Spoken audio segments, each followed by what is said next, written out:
सामाजिक क्षेत्रातील प्रसिद्ध कार्यकर्ते तौफिक हत्तुरे यांनी एमआयएम पक्षात अधिकृतपणे प्रवेश केला आहे। हा प्रवेश सोहळा एमआयएमचे सोलापूर मध्य विधानसभेचे उमेदवार फारुख शाब्दी यांच्या प्रमुख उपस्थितीत पार पडला। तौफिक हत्तुरे यांनी आपल्या सामाजिक कार्याने जनतेत आपली वेगळी ओळख निर्माण केली आहे। जनतेशी असलेले त्यांचे दृढ संबंध आणि सेवाभावी दृष्टिकोनामुळे त्यांचा पक्षप्रवेश एमआयएमसाठी महत्त्वाचा मानला जात आहे।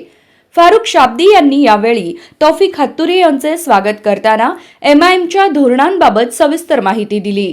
हत्तुरे यांच्या प्रवेशामुळे पक्षाची ताकद वाढली आहे आणि हा प्रवेश एमआयएमच्या यशात महत्त्वाचा टप्पा ठरेल असं शाब्दी यांनी सांगितलं।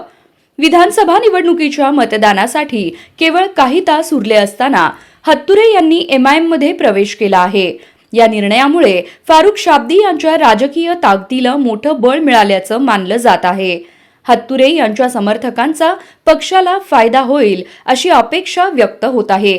या प्रवेश सोहळ्याला अनेक स्थानिक नेते, पदाधिकारी आणि कार्यकर्त्यांची उपस्थिती होती।